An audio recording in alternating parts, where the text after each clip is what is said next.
नमस्कार। आज मैं एक बहुत ज़रूरी मुद्दे पे आपसे बात करना चाहता हूँ। ये हर देशवासी के लिए ज़रूरी है, मगर पिछड़ा वर्ग, दलित, आदिवासी महिलाओं के लिए ये सबसे ज़रूरी मुद्दा है।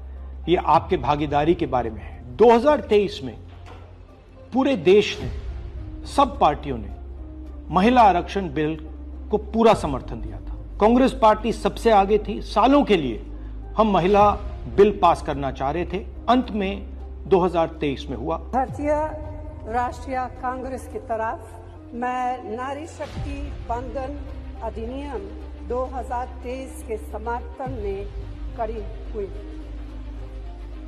भारतीय राष्ट्रीय कांग्रेस की मांग कि यह बिल फौरन अमल में लाया जाए। 2018 में मैंने प्रधानमंत्री को यह चिट्ठी लिखी। इसमें साफ लिखा है कि महिला आरक्षण को जल्दी से जल्दी इंप्लीमेंट किया जाए। यहां मैंने कहा है कि 2019 में महिला आरक्षण इंप्लीमेंट हो जाना चाहिए। उसके बाद 2023 में मैंने भाषण दिया, पार्लियामेंट हाउस में भाषण दिया, अनेक भाषण दिए, जिसमें मैंने कहा कि महिला आरक्षण देश के लिए जरूरी है और जल्दी से जल्दी इंप्लीमेंट हो जाना चाहिए। In my view, it is quite simple. This bill can be implemented today by giving 33% of the seats in the Lok Sabha and the Vidhan Sabha to India's women. I would like to have seen OBC reservation included in this bill.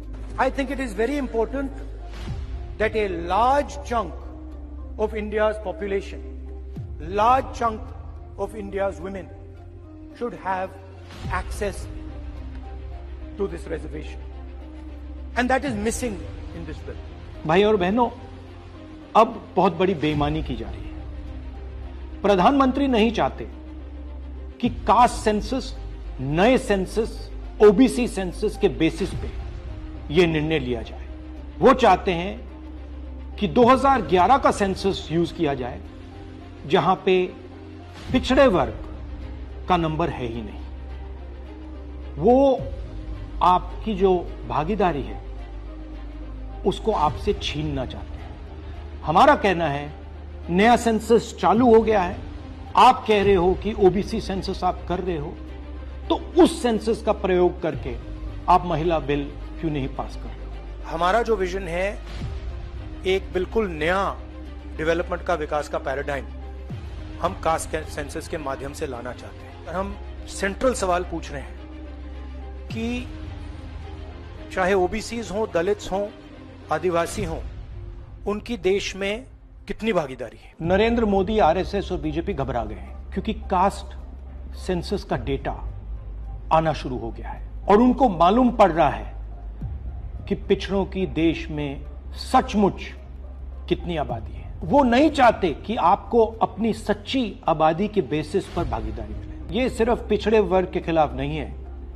ये anti national activity की जा रही है, क्योंकि पिछड़ा वर्ग 50% है, उसको भागीदारी मिलनी चाहिए और प्रधानमंत्री आपकी भागीदारी आपसे छीन रहे हैं और आपको झूठ बोलने की कोशिश कर रहे हैं। इनका जो प्रपोजल है, इसमें एक और बहुत खतरनाक चीज हो रही है। The government has unveiled a sweeping delimitation bill 2026 proposing a massive expansion of India's parliamentary representation. The strength of the Lok Sabha is set to jump from 545 to a staggering 850 seats. सच्चाई ये है कि अगर जो मोदी जी चाहते हैं हो जाए, तो जो छोटे स्टेट्स हैं, साउथ के स्टेट्स हैं और नॉर्थ ईस्ट के स्टेट्स हैं, उनका रिप्रेजेंटेशन कम हो जाए। उनको भयंकर नुकसान होने वाला है और मैं इसको एंटी नेशनल एक्टिविटी मानता हूं। हमारा जो स्टैंड है वो बिल्कुल क्लियर है।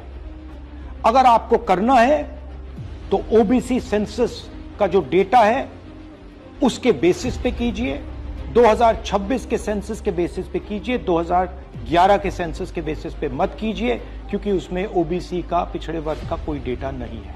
और अगर आप सचमुच में वुमेन्स बिल इंप्लीमेंट करना चाहते हो तो आपके पास वुमेन्स बिल पड़ा हुआ है, उसको आप इंप्लीमेंट कीजिए, हम आपको पूरा समर्थन देंगे। मगर पिछड़े वर्ग, सदर्न स्टेट्स, छोटे स्टेट्स के खिलाफ हम आपको काम नहीं करने देंगे। मोदी जी, मैं समझता हूं कि आप देश को मैसेज देना चाहते हो कि आप प्रो वुमेन हो। मैं जानता हूं कि आप एप्स्टीन फाइल से घबराए हुए हो। 35 लाख फाइलें यूएस में बंद पड़ी हैं, चाबी ट्रंप जी के हाथ में है और आप उससे डरे हो। मगर यह तरीका नहीं। आप चाहते हो कि आपके मुताबिक सीटें बढ़ें, आपके मुताबिक डिलिमिटेशन हो और पिछड़े वर्ग को कुछ ना मिले। हम ये नहीं होने देंगे। पुराना डेटा नहीं चलेगा।